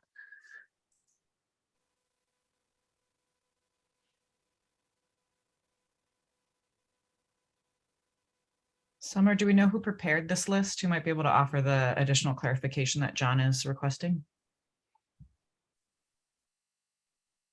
Sophie, Sure. Yeah. So we, I think the intent behind your question may not have been clear to us. So we received this list from Fire Station 59. So this is a report out of their calls. So I could ask them whether they're able to provide some indication of the direction in which incidents occurred, so that there's some more geographic information. Thank you. And then John, I just want to let you know that Bill has his hand up, and then Dante has his hand up as a member of the public. Thank you. Bill, did you just have your hand up from before, or did you have an additional comment? I have a couple of questions. Yeah. One is, I could use some education about the difference between the prime ag soils. I'm hearing class 1, class 2, and class 3. Does that mean that number 1 is better soil than class 2 is better soil than class 3 for growing things, or just what does that mean? And just wanting to make sure that the replacement land is of at least the quality of soil that would be lost by the new fire station. The second question is, you know, over the decades, this issue about moving the fire station was primarily about the town being isolated so many times by the flooding, so that the fire station was on one side of the water and the town was on the other side of the water. In the big floods, you know, in 1998, you know, we had 4 feet of water going through our property, and we had to, you know, pile about 10 people in a Suburban and a bunch of dogs and try to find some high ground. And we headed up Pescado Creek Road. We got to the stop sign where the post office is and had to wait for a Ford Thunderbird that was floating across the road in front of us to clear before we could move on forward, and then headed towards the high school. But we could not get to the high school because both Cloverdale and the cutoff were underwater. So this new location has the exact same problem of isolation. It doesn't solve that issue. So I'm concerned about that.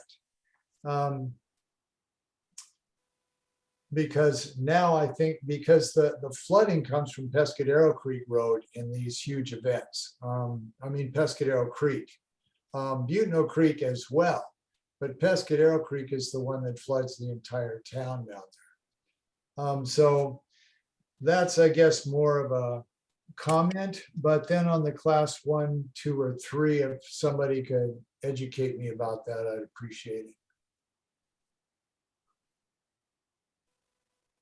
Thank you. Thanks, Bill.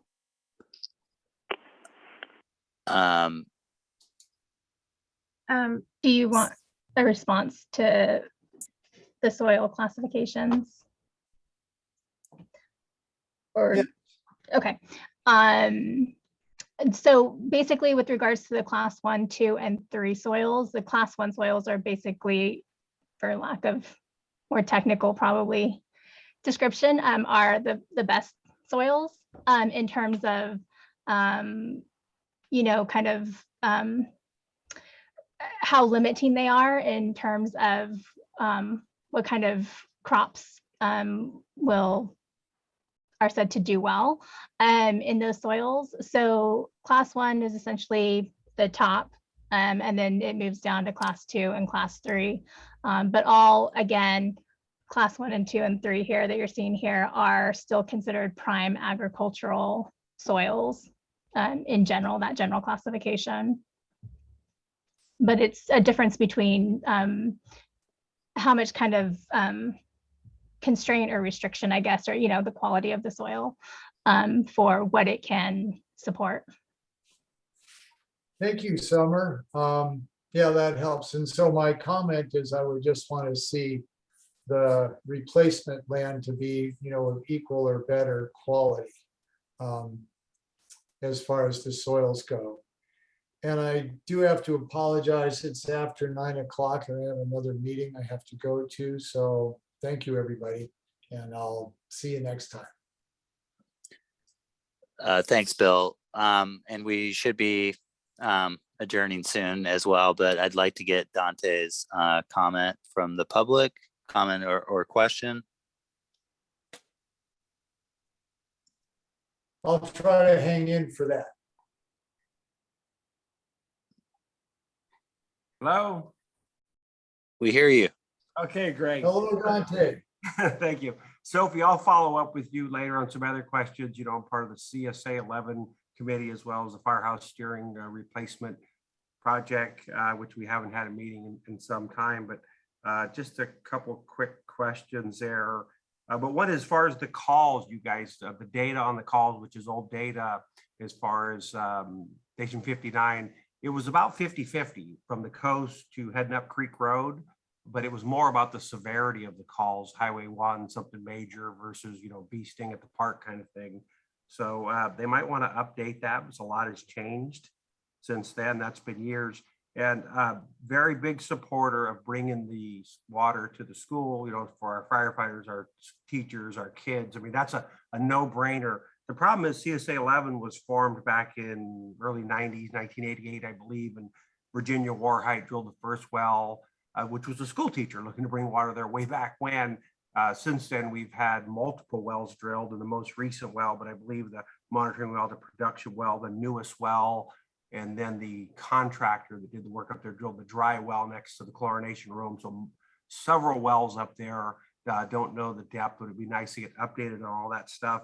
The problem is the boundaries and the rules for CSA 11, that worked way back when. It doesn't work today. And here we are spending probably millions of dollars extending this line to the school. We're talking about housing and farm labor housing and food safety, but we're not going to do any of that without water. It's crazy that we're not going out to this county-wide vote, LAFCO process, whatever it might be, and let others buy into this system and not use as a tool to regulate development. Okay, if it shortens the life of CSA 11, that day's coming regardless. Right now, the system doesn't have enough ratepayers, therefore it doesn't support itself. We're looking at another rate increase. You know, desalination is the future. County has hundreds of acres up there on the hill where CSA 11 system is located. So I just I've been very, very vocal about that. But I think it's wrong that we're not letting others buy into this system. We're extending this line right through their properties where they have brackish water. The system was created to bring safe, reliable water to the community. And then I'm hearing as part of this extension, there's going to be no fire hydrants put in, which is crazy.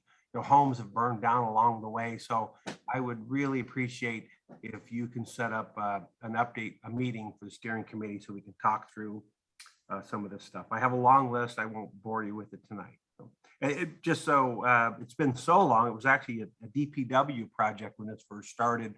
And then it went to, what is it, the PDU, Project Development Unit, I believe is what that's under the county manager's office, Sophie? Thank you, Dante. Thank you.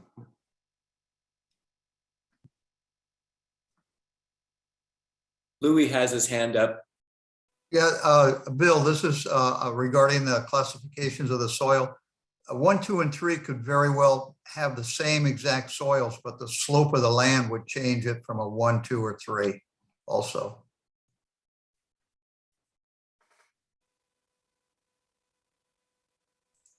Thanks, Louis. I feel educated.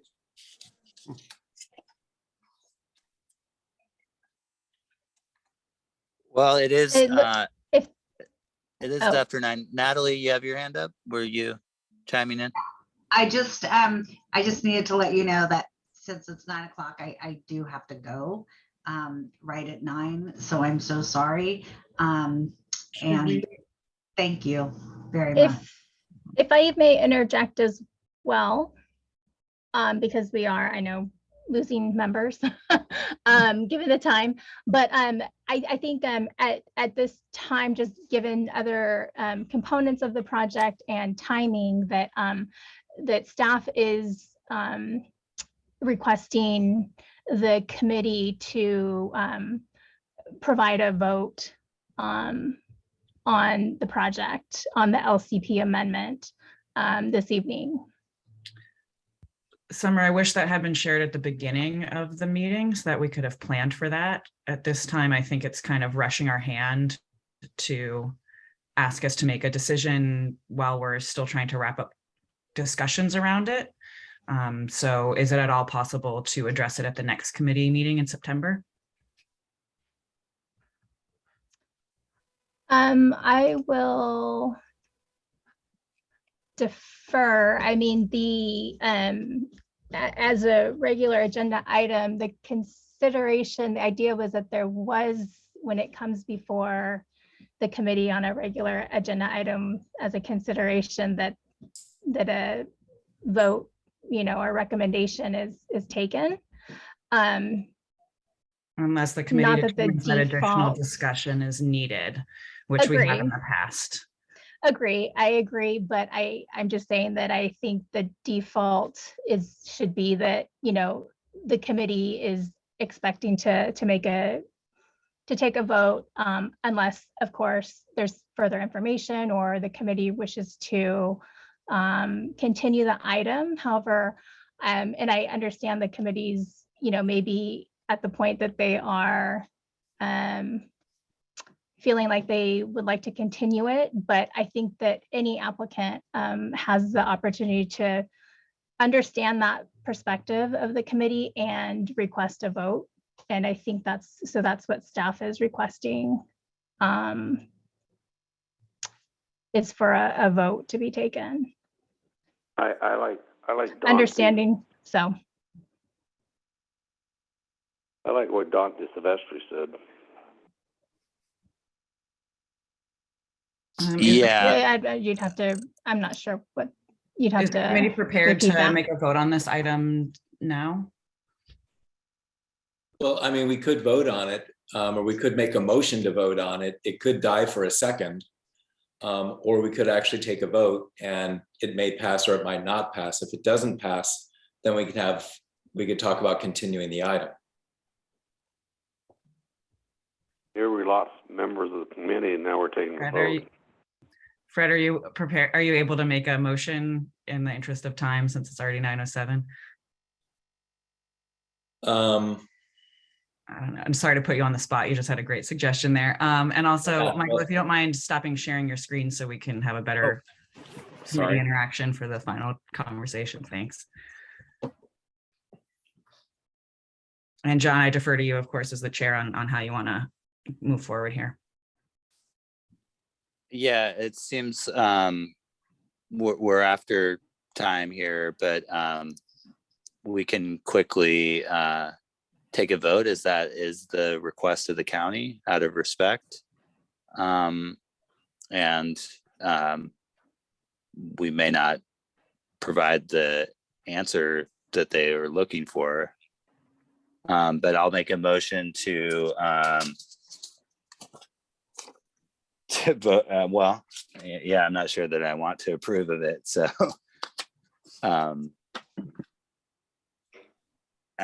in consideration of some of the other, and I understand that there will be other lots of other oversight besides this committee, but in consideration of some of the comments that Dante just made, it seems like I don't feel like I have sufficient information to make that motion personally.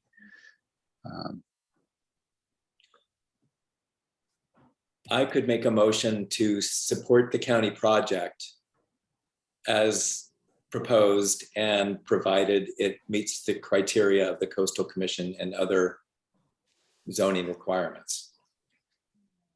Because some of those are still being investigated. And as James pointed out earlier, is if the county can't find 3.5 acres of prime soil, then really the project is moot. So, but I would make a motion to support the county project as drafted, pending the outcome of the other regulatory conditions by the Coastal Commission and the CSA. Is that too complicated, Lauren? No, I think I got it. And we can kind of finagle wording. So Fred has made a motion to support the county project as proposed / drafted pending the outcome of other regulatory criteria. Thank you. Sorry. Criteria of the Coastal Commission, CSA, and other zoning requirements. Yeah, you probably and just cut it all off after regulatory criteria because that pretty much covers those elements. I mean, this could die for a second. If there's a second, then we can vote on. I'll make a second in the interest of time on a motion to support the county project as proposed or drafted pending the outcome of other regulatory criteria. Is there any more discussion before we take a vote? Lauren, this is Louis. I can't support this because until they identify a piece of property to exchange, I mean, this is putting the cart before the horse. Yes. If any of the public tried to do something like this, you know what they tell us, don't you? So I'm sorry, I can't support this. Well, no, and I wouldn't disagree with you, and you know, and I'm guessing there's other people who feel similarly, and then you vote no. We just need to vote. Yeah, we just need a vote. If your vote is no, then that can be the That's vote. right. Is there any other discussion before we take the vote? No. Okay, let's run with it. And this is for agenda item 10. Motion to support the county project as proposed, pending outcome of other regulatory criteria. Judy? No. James? No. Natalie? You left. Oh, right, sorry. Louis? No. Jonathan? No. John? No. Bill? He's gone. I think Oh, Bill sorry. left. Yep, right, thank you. Peter? No. Ryan? No. Fred? I would support it pending if finding 3.5 acres of prime ag land. Yes. And I'm going to abstain because I feel that the vote was rushed and I don't have enough information to make an informed decision. So the motion does not pass.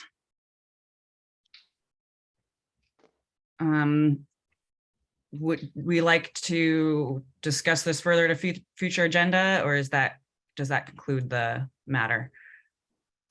I would like to discuss it at a future agenda. I'd like to get updates on it because I very much see the importance of having emergency response in Pescadero for the community itself. And so I think it's important that we stay engaged in this. And I agree with Fred.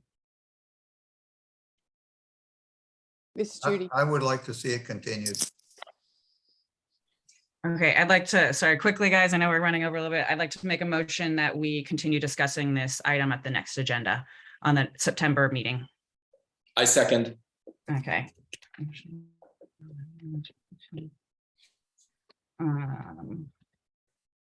Sorry, I'm trying to get notes in at the same time. So second vote on item number 10 to continue discussions at the next meeting. Judy. Yes. James. Yes. Natalie. Oh, it's not here. Louis. Yes. Jonathan. Yes. John. Yes. Bill is not here. Peter. Yes. Ryan. Yes. Fred. Yes. And I'm Lauren and I vote yes. Finally, I'm going to make a motion to continue all other agenda items to the next meeting.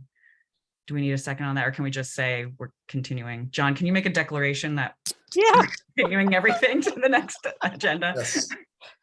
I declare Awesome. that further agenda items will be continued to the next meeting, and I will adjourn the meeting.